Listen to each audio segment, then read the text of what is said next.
Good evening, everyone, and welcome to Be the Media Huntington. Tonight is Tuesday, March 6th, and I'm Jenny Lee. Tonight, I have with me Miss Dina Hi, guys. and Miss Lisa, Hi, everyone.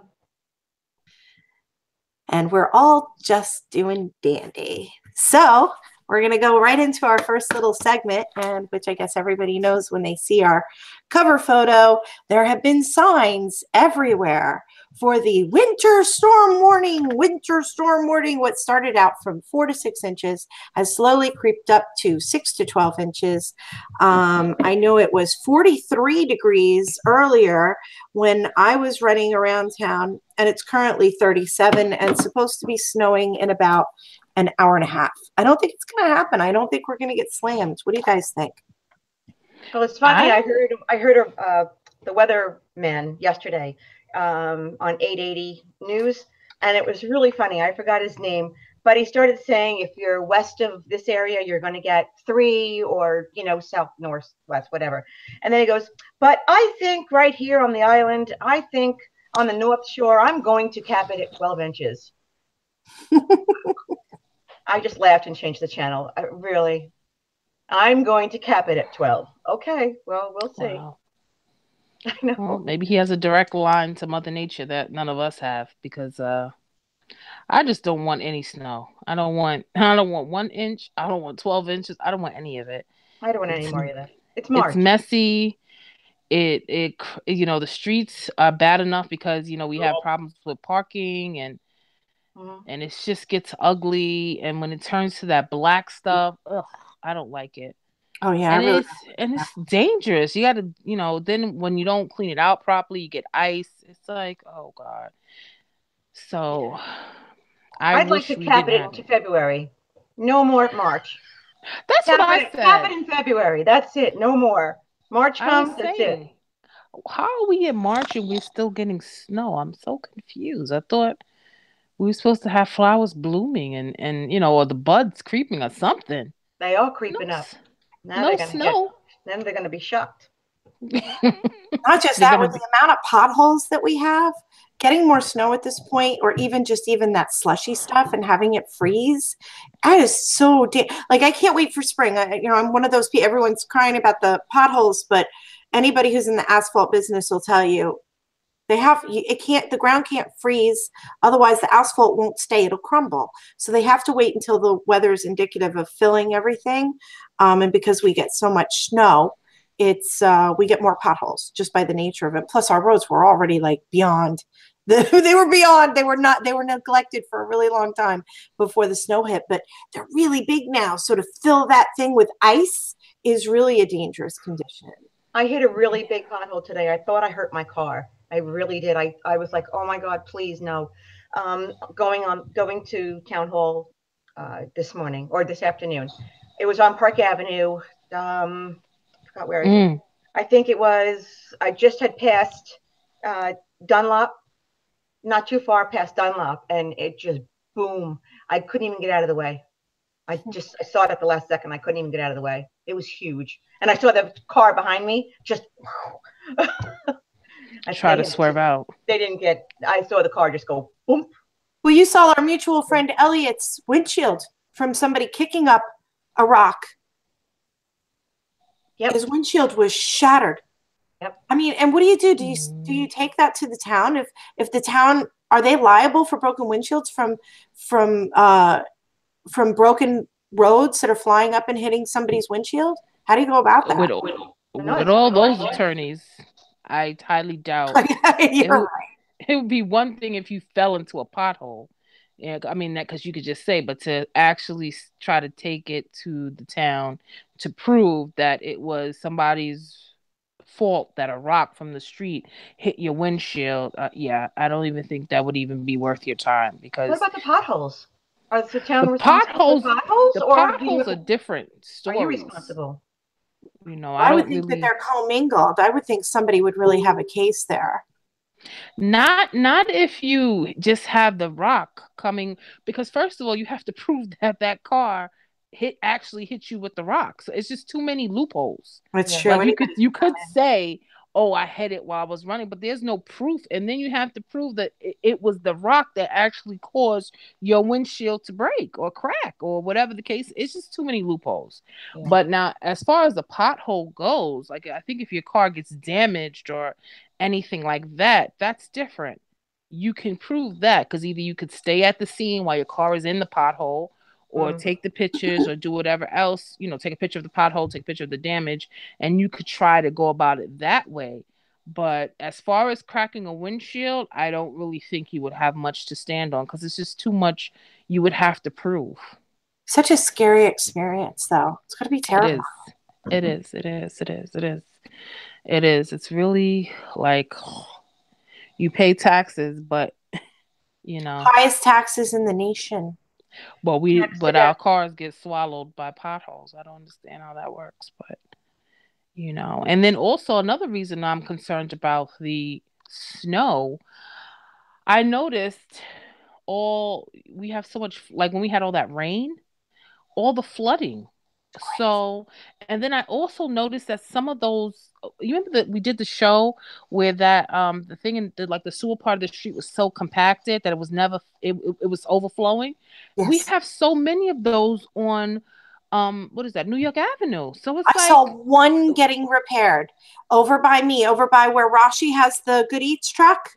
They were there for like a week, and the reason I noticed it is because they left a huge hole open overnight, and they had a piece of wood over it with caution cones around it. So I noticed when I went to work that they were working on the drain, and then on my way home I'm like, oh, they're done, but they left a hole open. And I know that that's like a cardinal sin because I'm married to a man who digs holes for a living. You're never allowed to leave a hole open on a job.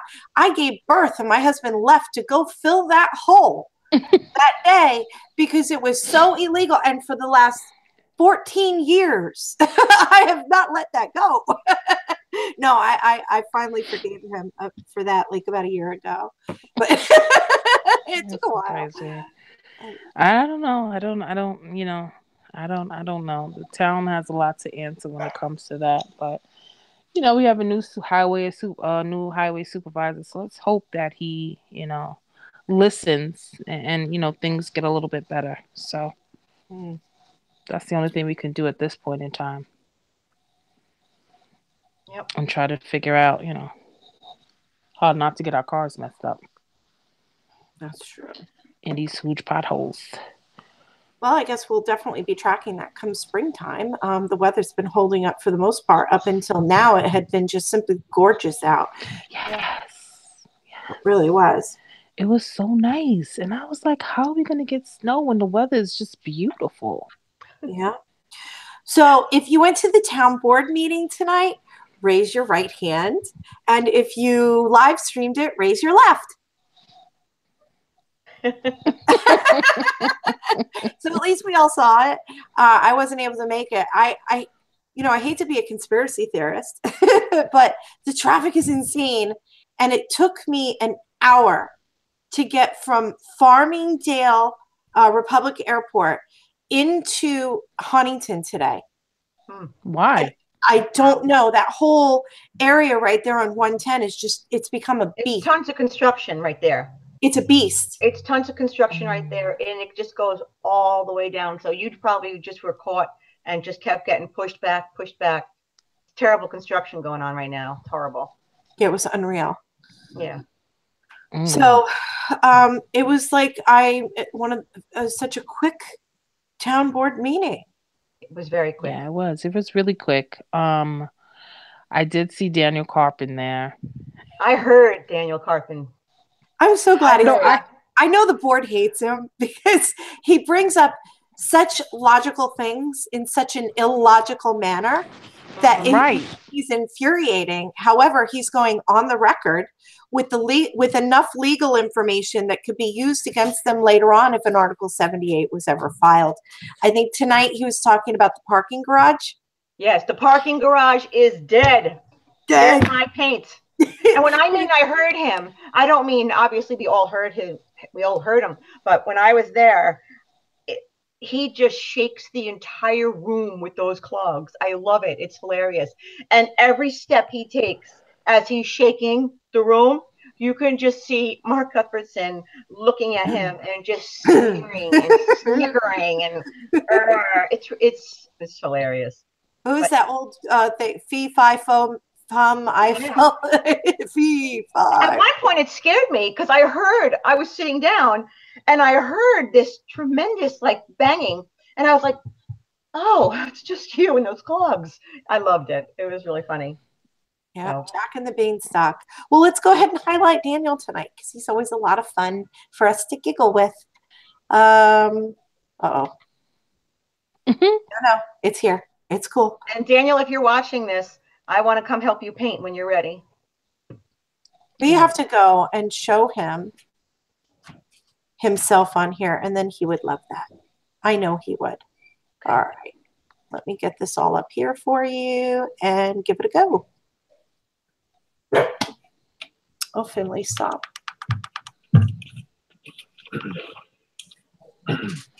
When he did that, I didn't understand what he was doing. He was handing out papers to each and every board member. Like what, vote for me and the audience. And he didn't stop. He didn't start until every person on the board got one. Is that Jeanette behind him? Yes. That's awesome.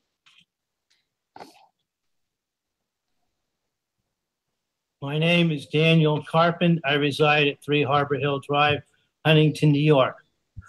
Welcome to the Daniel Carpin Show, a 3-minute televised program direct from Huntington Town Hall.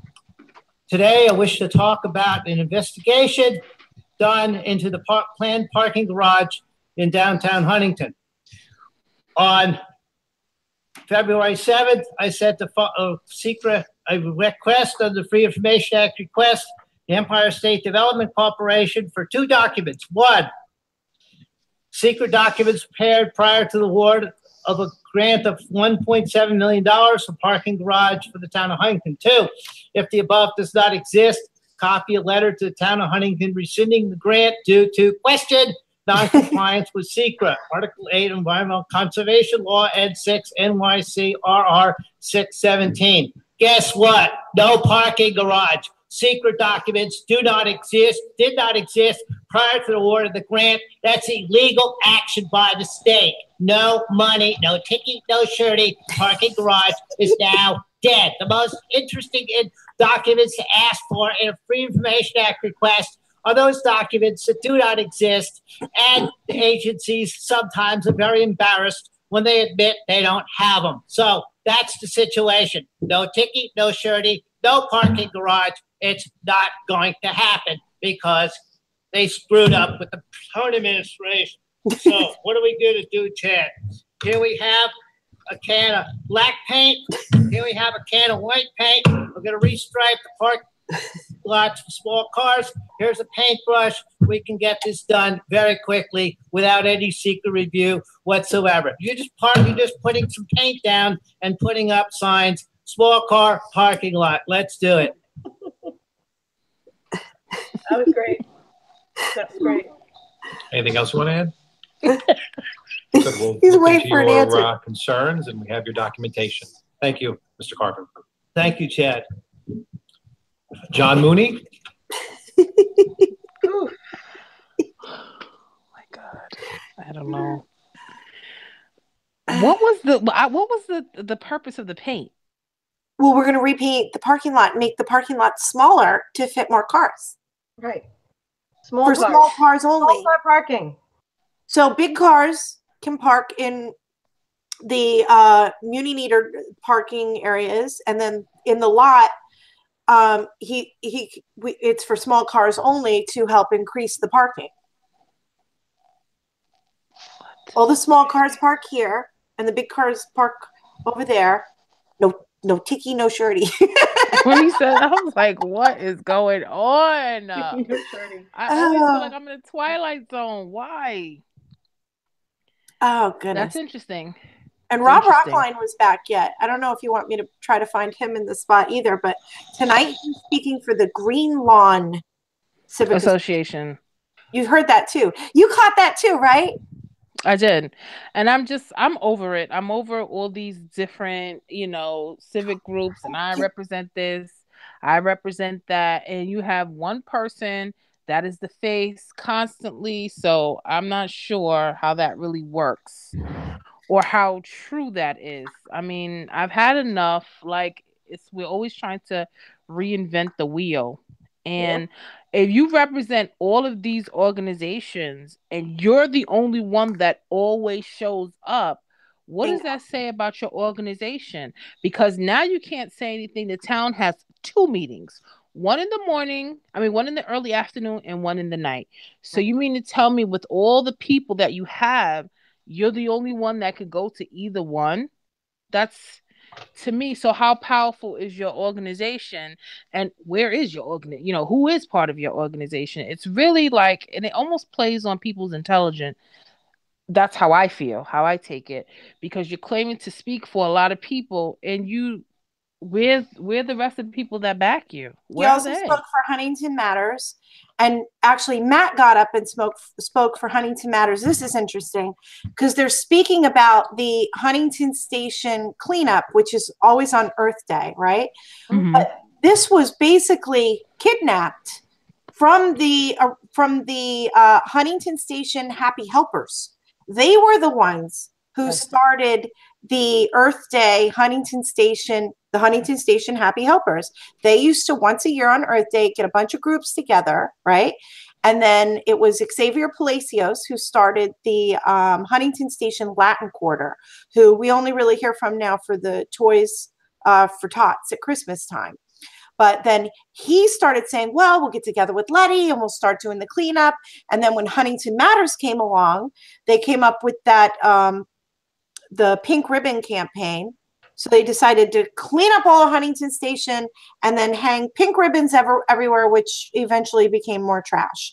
So they hijacked somebody else's idea that was hijacked by somebody else. Although it's a great idea, it's just that's how these civic groups do function, and how everybody's seeking to try to garner credit for the idea instead of just, hey, I'll put on a Huntington Station Happy Helper shirt and get out here and do the right thing because it's the right thing to do, instead of hijacking the organization and the ideas and putting your name on it. What I don't get is, and I guess I'm still a bit naive when it comes to this whole politics and whole community outreach. Okay. I wouldn't care what your name of your group is. I don't have to reinvent a wheel to make effective change. Now, if this was somebody else's idea, why not just go on with the idea? Why is it that you now have to create a new name with a new purpose, and now you're willing to help? I never met so many people in my life I call them label whores. That's what I call them. And I try to be a little bit conservative when I say certain things, but there's no other term for it, because they only care about the label or the title. Because you have all these great organizations, but what do?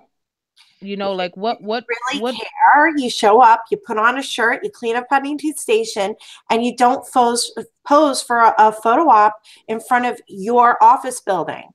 Because if that's what happened, is Xavier Palacios, even though he has Huntington Station Latin Quarter and is the president that we never see, the only person you ever see is June, right? You don't ever see Xavier. Puts a big pink ribbon on the top of his law office, which is right on New York Avenue, and had everybody sit in front of the building after they were done with the cleanup and take a huge picture with his building in the background. But whose fault is that, though? Someone should have said, why are we doing it here? What is that? St. Hugh's Church is right across the street. Why can't we do it there? We have another park. So you can't. My thing is that we have to stop pointing the finger at he's an opportunist. I mean, hey, I can broadcast my business. I'm cleaning up the earth. I'm helping the community. And hey, if you need a lawyer, here I am. You You know can't what my fault mama him. always taught me? My mama always taught me, if you're doing a good deed and you got to go out and you got to tell everybody about that good deed, it's not a good deed no more. It's about putting a badge of honor and going out there and showing everybody, look what I did. Mm-hmm. So, and at that point in time, it's up to the people who sit in the picture to say, hey, I don't think we need to put this right in front of your law office. I mean, if you're doing this, like you said, from the bottom of your heart, then you don't need a badge of honor. So you won't mind moving it to the church or moving it to a more sensible place like a park that tends to have a lot of garbage.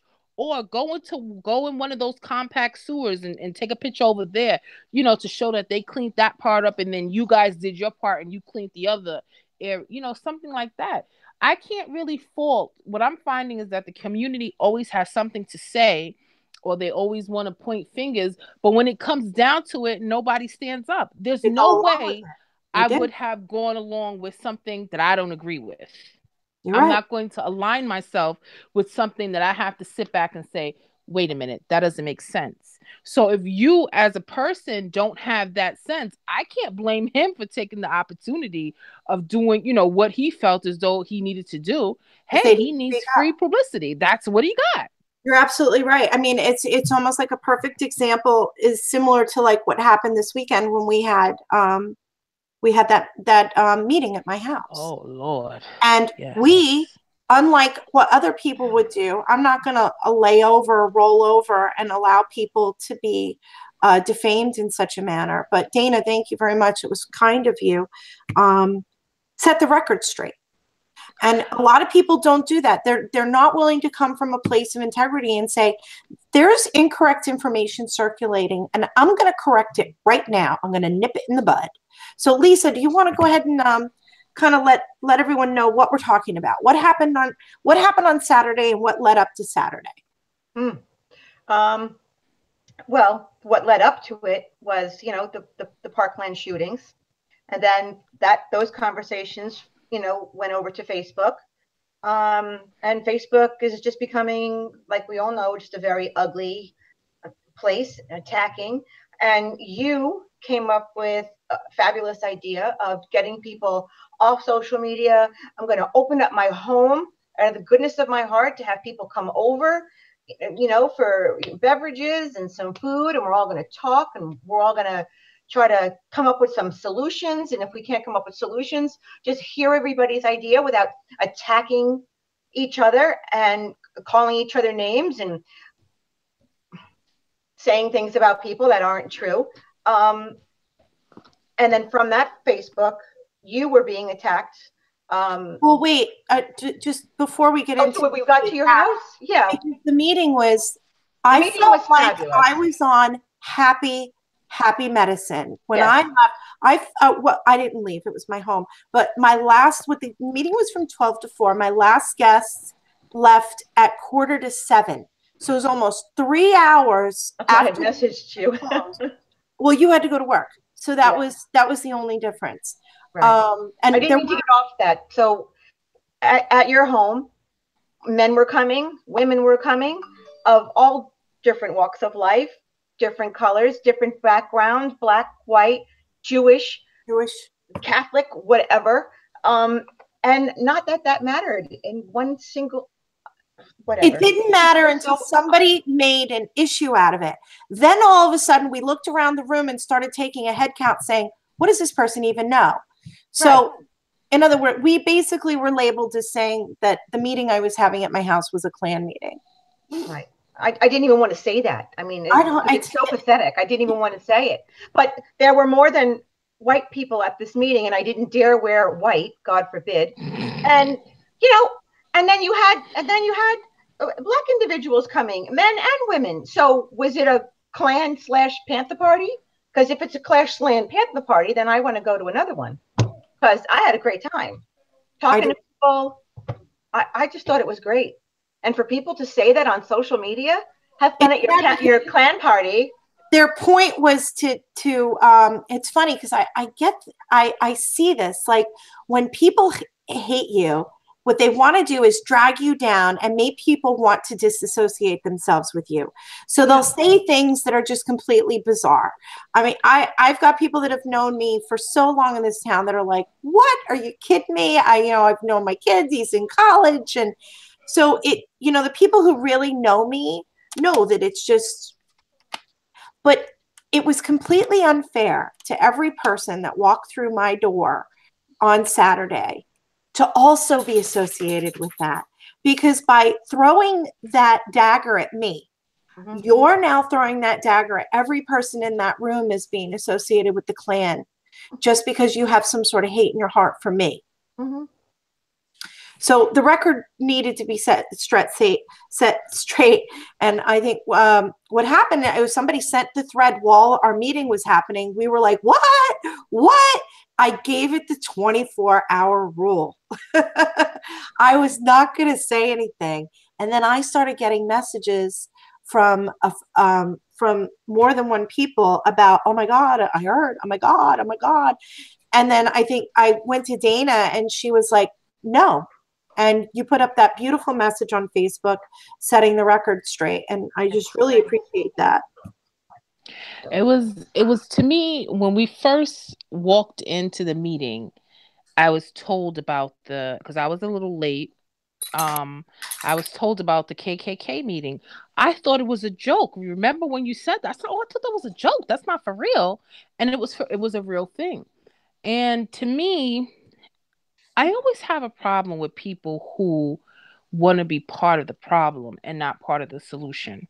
Now, if you know me, or even if you just read my Facebook posts, which a lot of people do, and they just have their own little comments, and that's okay, you will know that I'm a proud Black person. I would not associate myself with someone who I thought forged hate, like the KKK. So when someone says that to me about someone who I consider to be a good friend, it bothers me. Now, you may not like her. You may not like her tone. You may not like the way she delivers her information, but that doesn't equal racist. This is the same woman who, when I had 103-degree fever in my home, I couldn't do anything, dropped everything she was doing to come and bring me a thermometer, medicine. And she was like, all right, we're going to put you in the bath. I was like, hold on now, Karen. Wait a minute. Get your clothes off. She was there, and she didn't do it. Like, she did not think twice about it. So I can't see someone being associated with that kind of, party, the KKK, and doing something like that. Not to mention, as she said, there were two people in her home that left, I think we left before 7. I was one of them. And hi, I'm Black. And guess what? I made it out alive, guys. I'm okay. And you were having a conversation with a guy over guns. And it was such an intriguing conversation. We were both like, this is great. Like, we're learning about ammo size. And it was good. It was because it was somebody who I knew, somebody who I had association with, but I never placed the face, because sometimes if you don't see people repetitiously, you know the name, but you don't place the face. Yes. So we knew each other in passing, and we would see each other at meetings, but it was always just like a general, hi, just to be pleasant. But this person turned out to be so, he was just cool. He had all the information about the guns. Then he told me he could cook and how he could do bacon. I was like, he's about to be my best friend. He knows all this stuff. So not only can he teach me things, but he can also feed me. Oh, he is A1. I would have never had that conversation with him had I not gone to that meeting. And that's amazing when you can learn about somebody when you meet them in person, instead of talking about them behind their back to other people and make your assumptions. It's amazing what you can learn about somebody in person. And that's what we learned on Saturday. We really learned that on Saturday, was there's a lot of these people that I maybe had a preconceived, notion about. And now that we spent a good 6-7 hours solid in a room with people, just eating food, enjoying each other's. We covered so much ground, and what we learned is we need more of that. And I think we had said, we wanted to do this again, but we wanted to bring somebody who we don't agree with, because we need to start fostering what's going on Facebook, bringing it on our homes, and then putting it back on social media, because we are a community and we cannot be doing this to each other.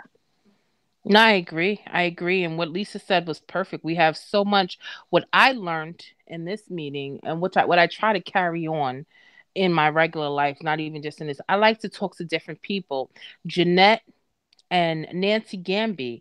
Those are two people. We have so much in common. I spent separate times speaking with each individual, and we have so many thoughts that are alike. Had we never had this meeting, what would be the odds that we would talk to each other? And it's not anything to be like, oh, it's because of this or it's because of that. Let's just face it. We won't cross each other's paths for whatever reason.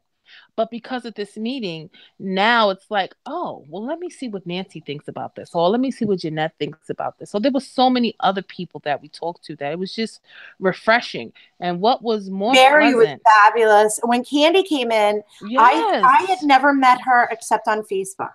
So I fell in love with her on Facebook before I ever met her. And I felt like I had just met my best friend that I hadn't seen in over 4 years. And oh my God, give you the biggest hug.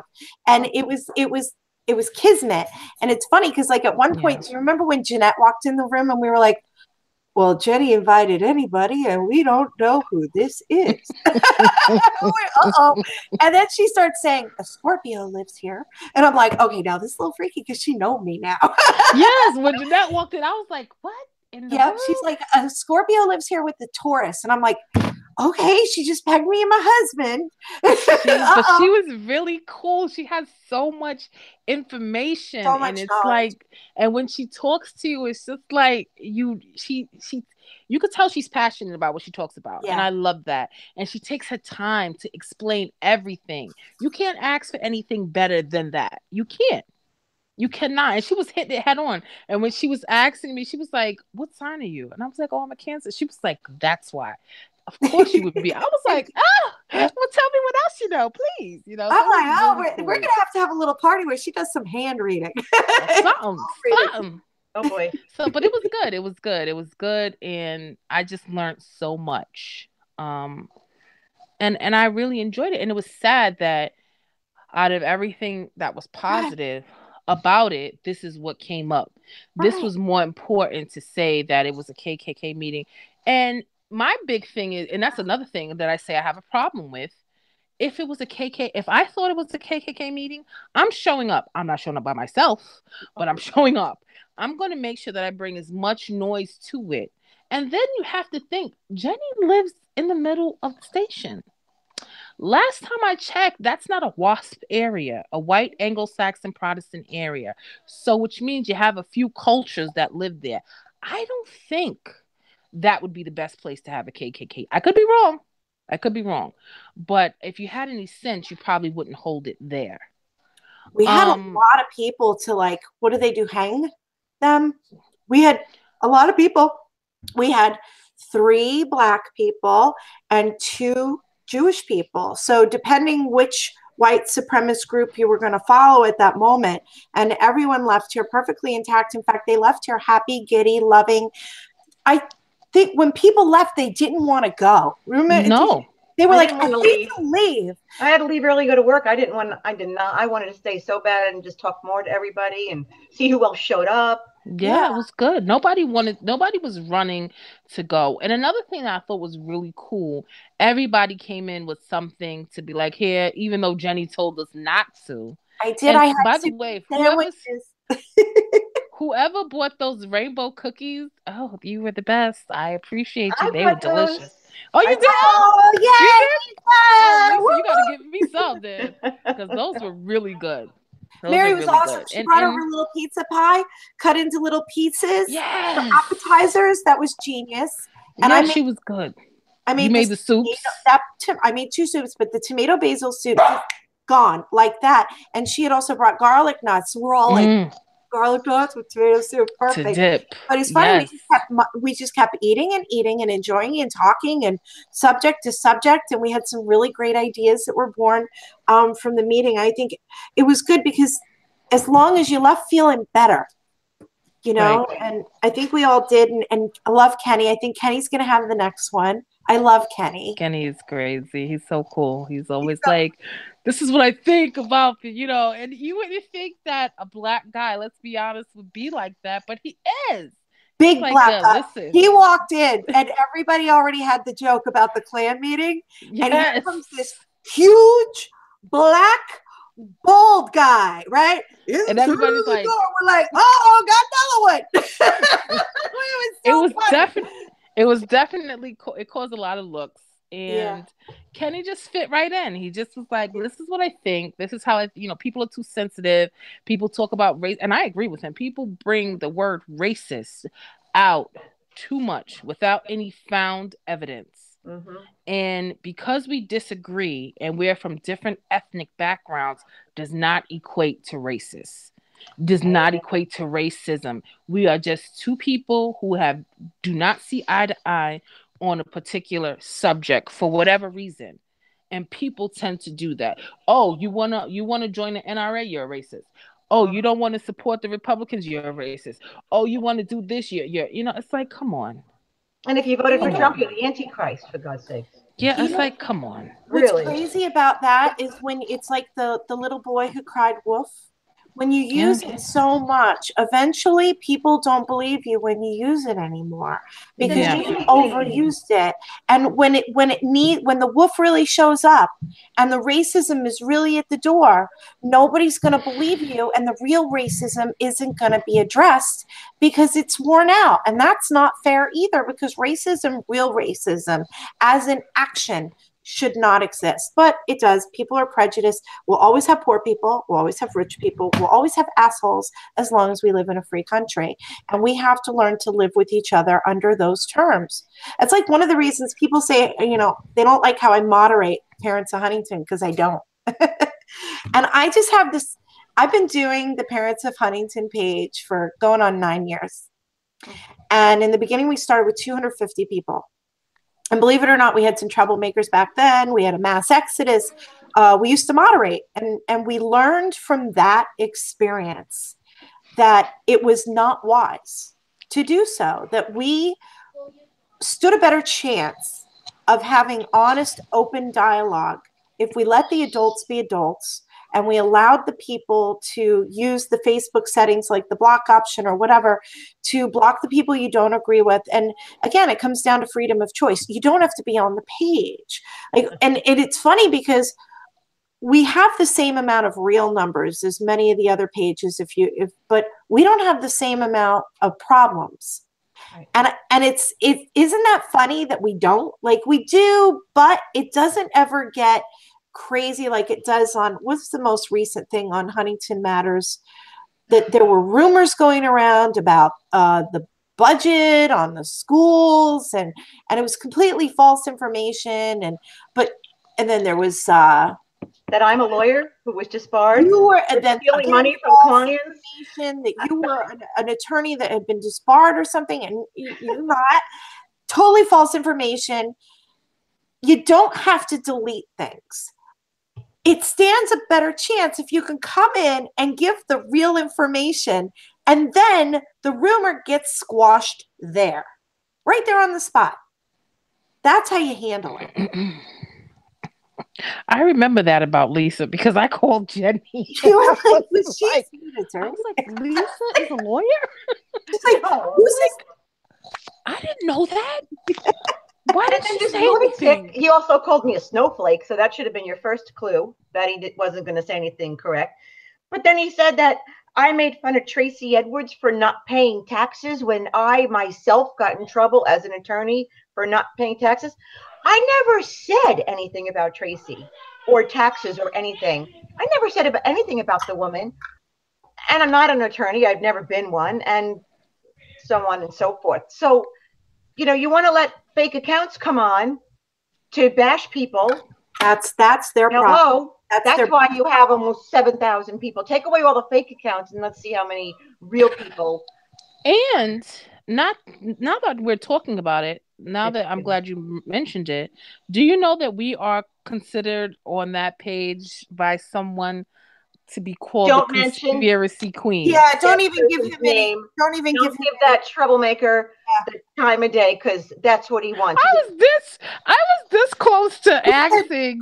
Huntington View is the conspiracy page. Conspiracy queens. We're conspiracy queens.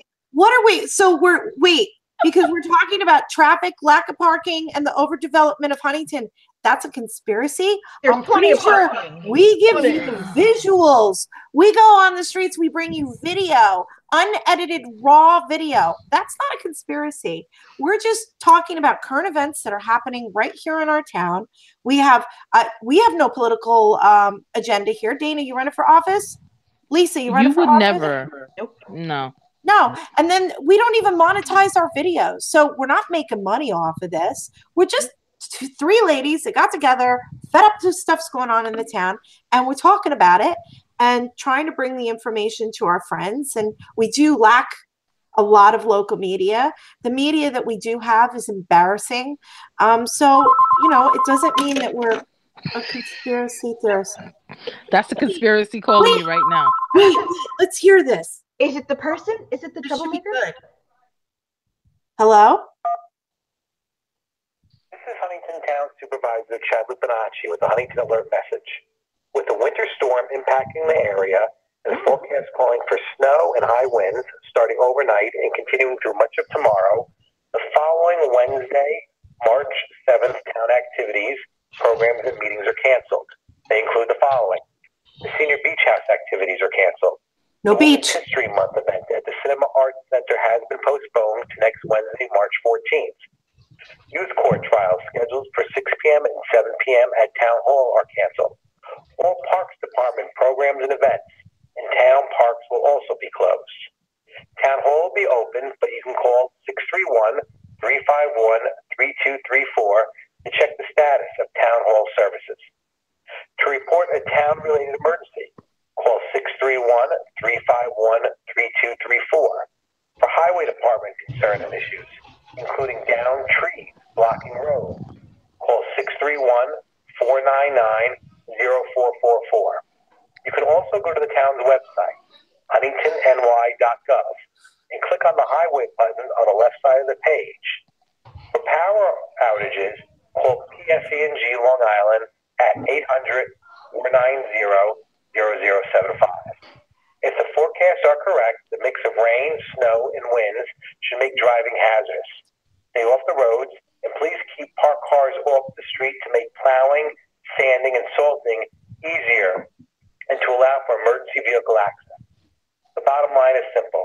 If you don't need to go out, stay home, stay warm, and stay safe. Thank you very much for your cooperation. To repeat this, I totally planned that with Chad to call at this exact moment.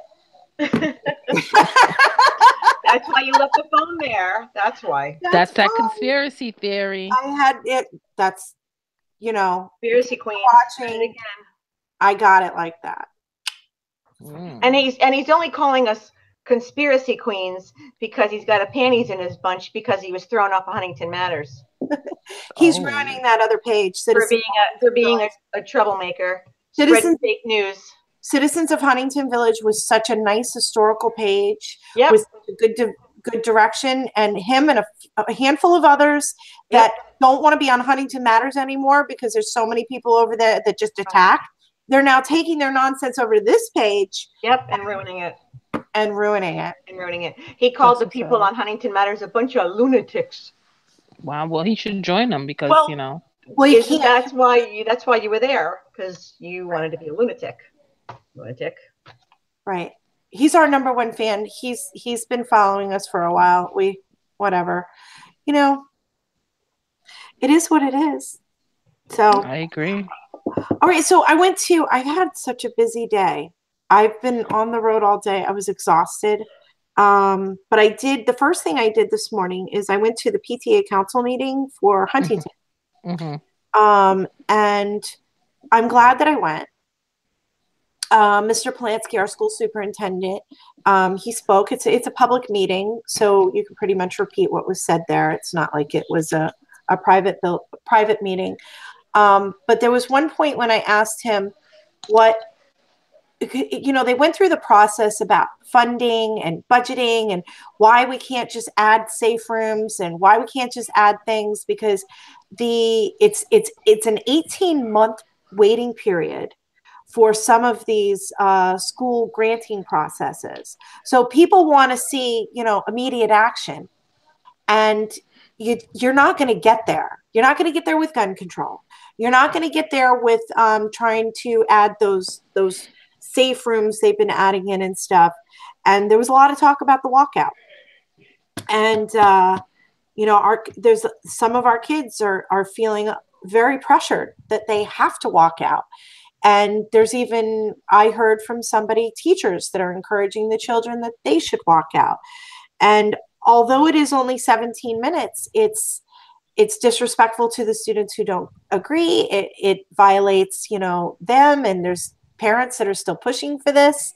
And I think it's more the parents than anything else. But I did ask him, what can we give you? What can we do for you that would help you immediately? And we started talking about Officer Drew. You guys know about Officer Drew because we share him in our two school districts. And I believe he's also been doing training at a third. So what I did learn today is you have to go through training to be a resource officer. So you would be a police officer, and then you have to be trained how to work with the kids in the school, because you don't want to just take a cop. I mean, Dana, you and I had talks about this before. It was about a year ago when it was, I'm sitting here thinking as I'm about to say it, it's gotten like you don't hear about kids young men getting shot by cops anymore. But during that period of time, there was a lot of tension. Mm-hmm. So putting a cop in the school would have been the last thing you wanted to do. Right. We also did a show not so long ago on Governor Cuomo wanting to force us to take the, what were they called? Rangers. Right? The state troopers or something like that. Thank you, Dana. They were state troopers who did not have resource. They were state troopers specifically. And it didn't happen in a lot of schools. Ours refused to take it. It was one of those things like Cuomo just did for whatever public, making himself look better. And so they had the money then, right? But what did we learn Saturday when we were talking? How much did our taxes go up just under the police line? I think 14.4%. How much, Lisa? 14.4. And that's just for the police line, right? Mm-hmm.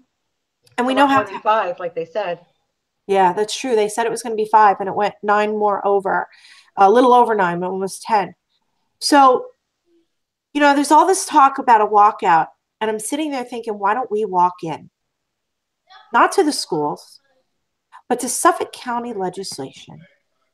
And we should be demanding, I think every parent that's out there that's encouraging their kids to walk out, what is 17 minutes of walking out of school going to do besides screw up the administration by trying to keep them safe while trying to keep the other parents who don't agree with it happy that their kid's still getting their just education?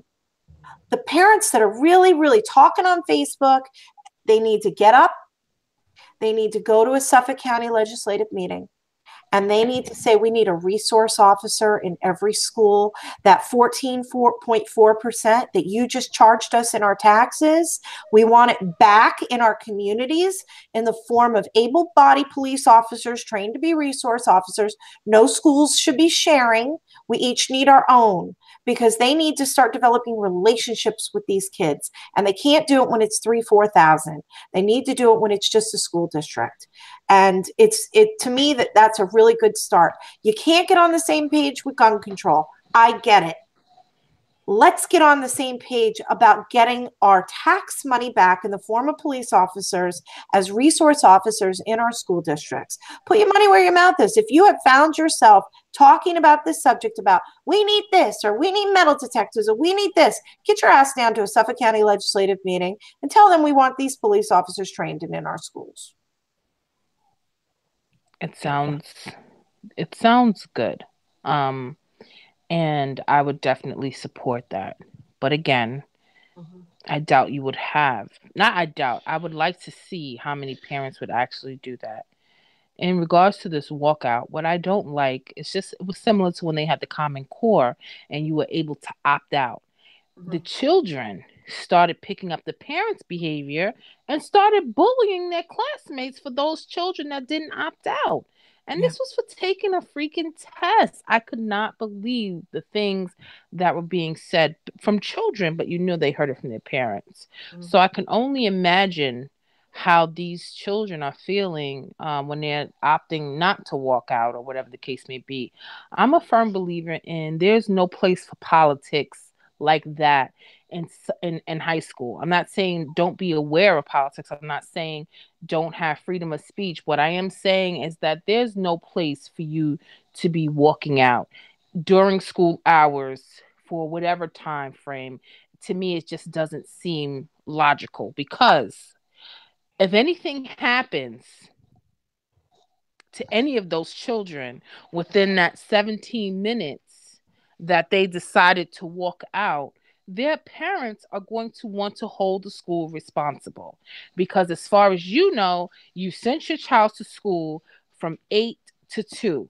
And from 8 to 2, the school has assumed responsibility for their safety, for their education, for their nourishment, for lunch, for breakfast and lunch, all these things. So God forbid something should happen, you're going to have all these parents in the uproar. But we just gave all these kookies a time that every one of these schools may or may not be having a walkout for 17 minutes. All they have to do now is stand on the side of the street with their stolen or already illegally obtained weapon and start mowing these kids down. You have the perverts. Danger. Right, you have the perverts that might try to abduct them. And these all may seem far-fetched when you hear these things. Parkland was far-fetched. Exactly. Ask yourself, prior to Parkland, even though we know about the shootings, how far-fetched would that have been? Or I forget the name of the school that they had it with Sandy Hook. Nobody would have ever thought. So these things all seem far-fetched. Unfortunately, is now becoming our reality. And recently my daughter's school, she goes to Utica College. Yesterday she was locked down for 7 hours because somebody called and threatened the school. 7 hours. Not only doesn't that school have an active shooter drill, but there's no way to get out. She said you can either get out through the front door and that's it. And she said they don't have a PA, they don't have anything. She said the only reason why they even knew they were on lockdown was because a young lady was on her phone during class. So that's how they knew they were on lockdown. And she's saying to herself, coming from a school district like 13, where we have active shooter drills, she was amazed at how unprepared these kids really are. And they're in college. Wow. So it's like, it's not just schools, though. I mean, Vegas. My daughter lived in Vegas. That was just an outdoor concert. Yes. What about was it Thanksgiving weekend when the car plowed through New York City and just started taking people out? So this is the world we live in now. Today, this is how we are. The movie theaters. They went into the movie theaters and shot it up. The Batman movie. Who does that? Like these are all safe zones. Church, movie, a concert, an outside concert. The most thing you may think of somebody getting rowdy. You don't think of somebody sniping people like in a fishbowl. You're gonna hit a few people, right? So that's what worries me about the walkout, because now I mean, pick your school. They're all on the lawn. That's why I'm just like, I was very pleased that only middle schooler could even, he's the only one that would even think about it. And he was like, I'm not going to waste my time because I don't feel as though it's significant enough for me to do right now. I don't mind They have speaking my so many mind. other things to worry about. Right. He was Why like, are they should be worried about their math test on Friday, not whether I have to walk out or not? He said he would walk out. He said, you know what I would walk out for? If they start serving us better lunches, I'd walk out for that. I was like, Xavier, let's calm down there, tough guy. You know what? This is a gun control issue. I mean, it's on the. If you look at the original walkout thing, it's about the NRA. Get rid of them, according to their website, and gun control. If you're going to start allowing things like this and endorsing them, which our district is not, then you're going to have to allow for kids who are practicing their First Amendment on school grounds now, which is total BS, to walk out of school to challenge abortion, to walk out of school because they're pro-NRA. If you're going to have an anti-NRA, you have to have a pro one to balance it out. So if you're going to support one, you're going to have to be prepared to support the other. Good point. That's an excellent point. Really good point. That is an excellent point. And why don't we walk out of school for every life that was lost to abortion in the last year? What if somebody gets on that, Where does it end, really? Where does it end? Where does it end once you open the door once? And that's why you don't, because our schools are institutions for education. They are not institutions for political. There are outside. Exactly. There are outside. Remember, it was last week's episode. We even put it up with the SPICE thing. Students promoting inclusion, civic engagement. There's a new group out there. We're not saying that kids don't have the right. We encourage it. We think it's great. But there's many different clubs. There's many, the Young Republicans, the Young Democrats. There's so many outside organizations where you can go and have your voice heard. But when you're in school, your job is to learn. When I'm at work, my job is to do my job. My job is not to sit there and run off copies to hand out to people at the train station for whatever reason, or, sit there and talk about politics all day. That's not what I was hired to do. And I would be fired because of that. That's the real world. And they need to really secure some of these teachers that are supporting this. Understand this when I make the statement. I'm not saying that teachers are not entitled to what they believe. However, you are paid to educate my child and other children from this time to this time.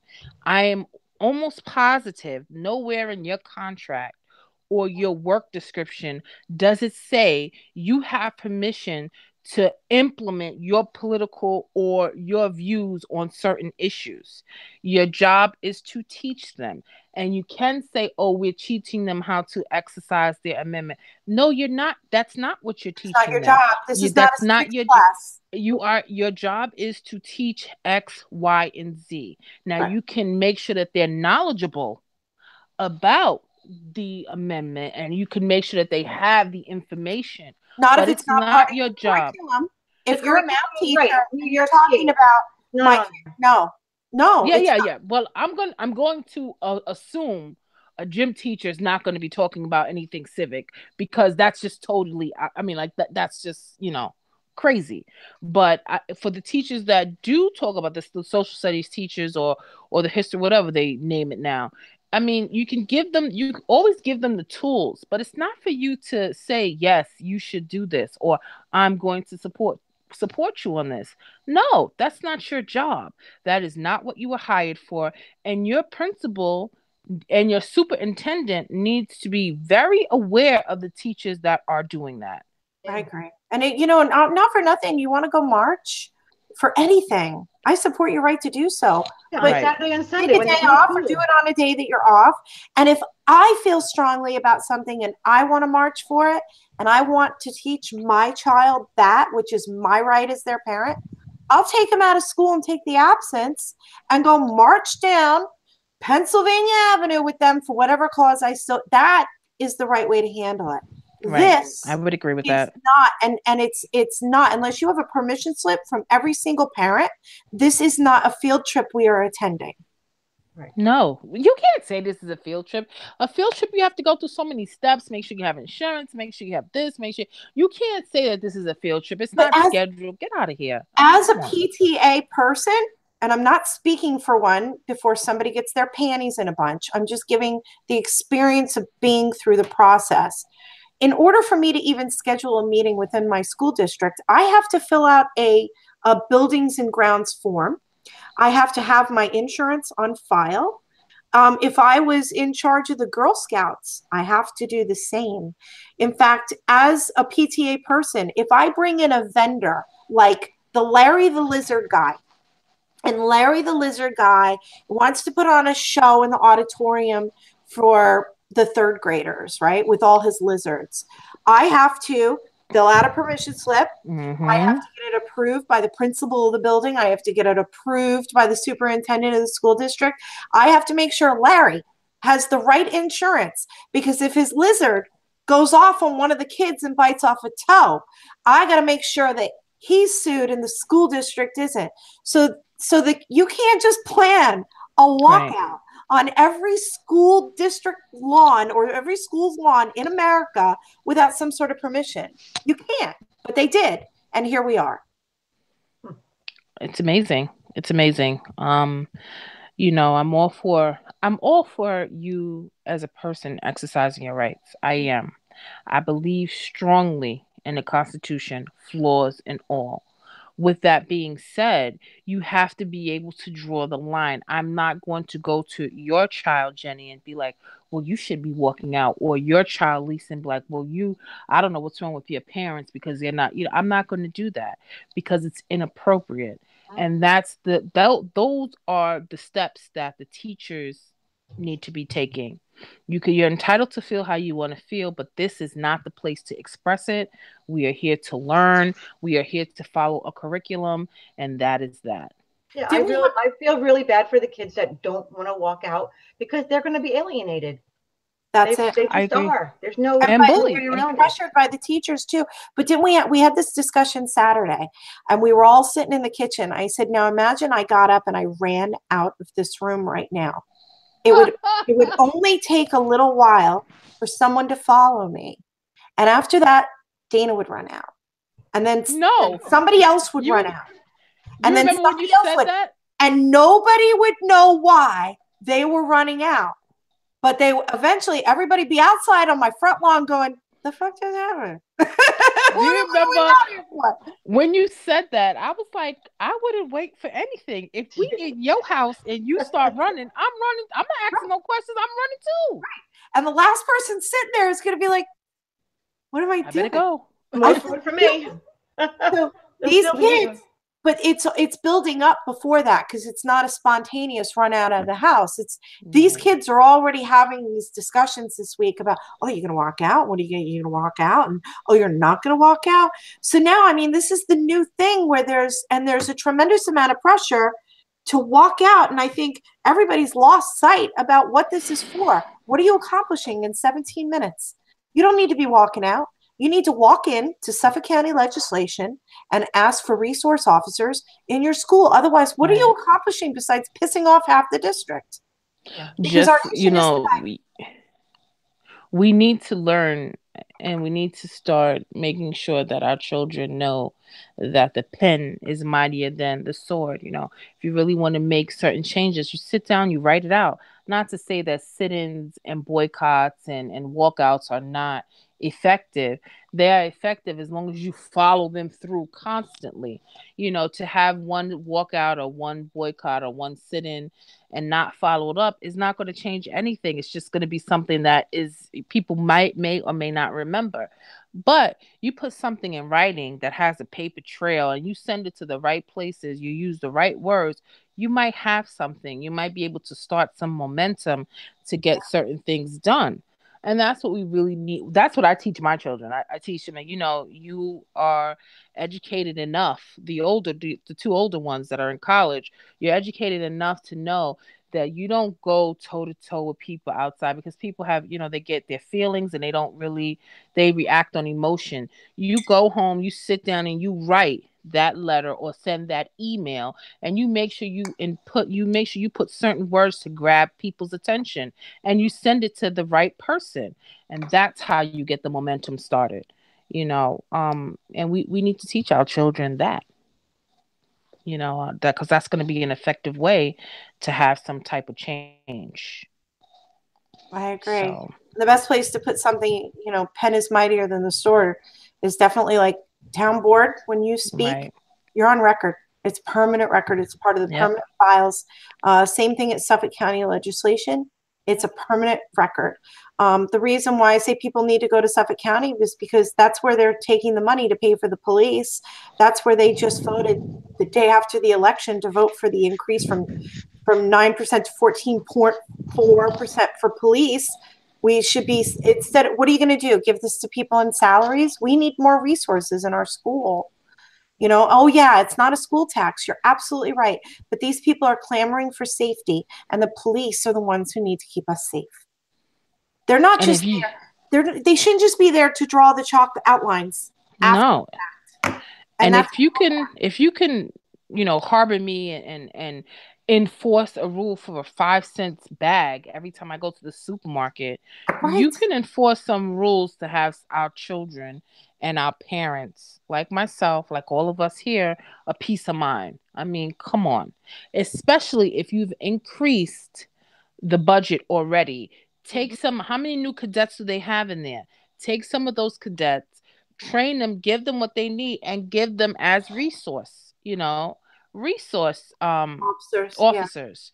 Yeah. Why can't we do that? Like, let's not have the mass hysteria. Let's not try to demand things right this second, because realistically that doesn't work. But if it's already incorporated into the budget, we already have cadets in a class for the police.